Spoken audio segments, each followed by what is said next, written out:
स्वागत है दोस्तों आपका भक्तिभाव चैनल पे। दोस्तों, होली इस साल की कब है और दहन मुहूर्त और पूजा विधि क्या है, आइए जानते हैं।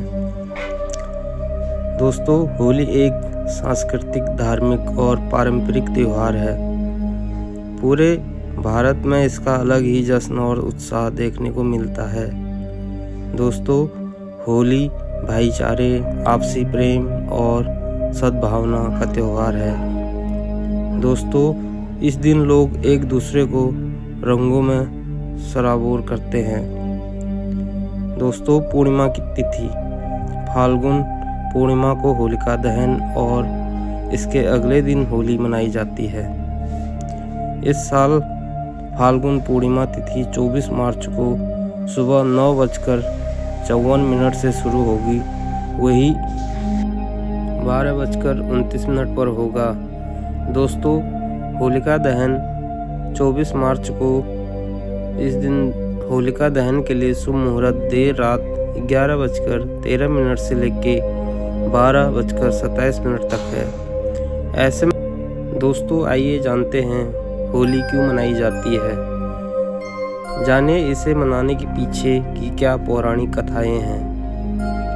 दोस्तों, होली मनाने के पीछे की वजह क्या है, जानिए इस पर्व से जुड़ी प्रचलित पौराणिक कथाएं। साथ ही जानिए आखिर रंग वाली होली की शुरुआत कैसे हुई।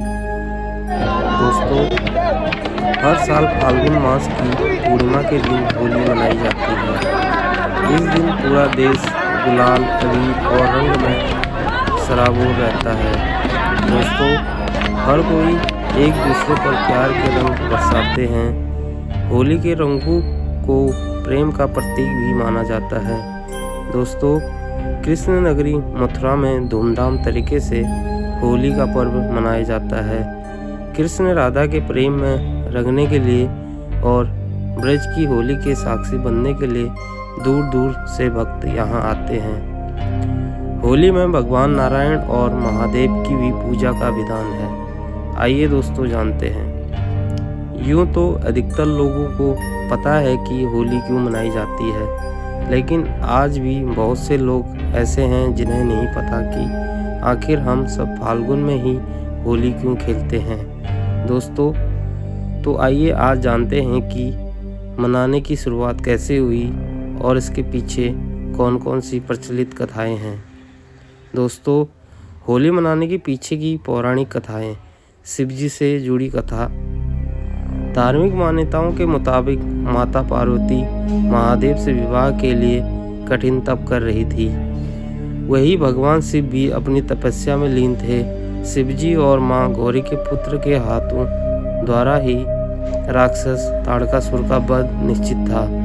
दोस्तों, ऐसे में भोलेनाथ और माता पार्वती का विवाह होना बहुत जरूरी था। तब इंद्र और अन्य देवताओं ने मिलकर कामदेव को शिवजी की तपस्या भंग करने के लिए भेजा।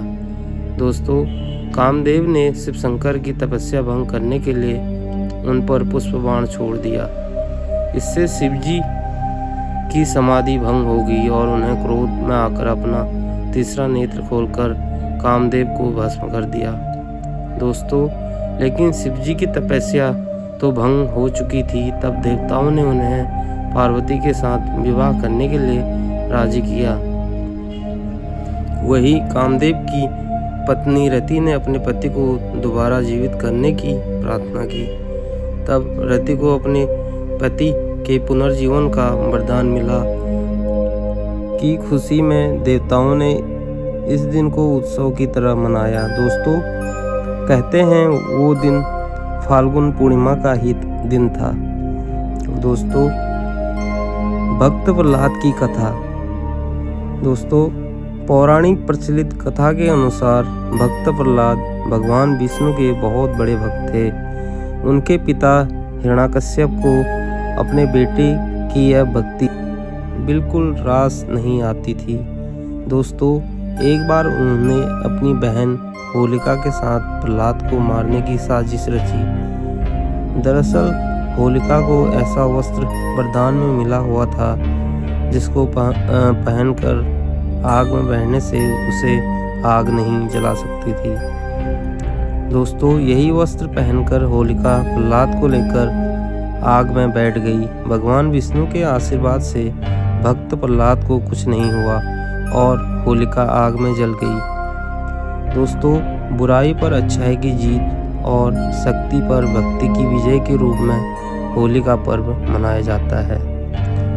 आइए दोस्तों, राधा कृष्ण से जुड़ी पौराणिक कथाएं। श्री कृष्ण का रंग सांवला था और राधा रानी गोरी थी। दोस्तों, इस बात को लेकर अक्सर कान्हा अपनी मैया यशोदा से शिकायत करते थे कि वह क्यों नहीं गोरे हैं। दोस्तों, इसके बाद एक दिन यशोदा जी ने भगवान श्री कृष्ण को कहा कि जो तुम्हारा रंग है उसी रंग को राधा के चेहरे पर भी लगा दो। दोस्तों, फिर तुम दोनों का रंग एक जैसा हो जाएगा। फिर क्या था, कृष्ण अपनी मित्र मंडली ग्वालों के साथ राधा को रंगने के लिए उनके पास पहुंच गए। दोस्तों, कृष्ण ने अपने मित्रों के साथ मिलकर राधा और उनकी सखियों को जमकर रंग लगाया। कहते हैं कि तब से ही रंग वाली होली की परंपरा शुरू हुई। आज भी मथुरा में भव्य और धूमधाम तरीके से होली खेली जाती है।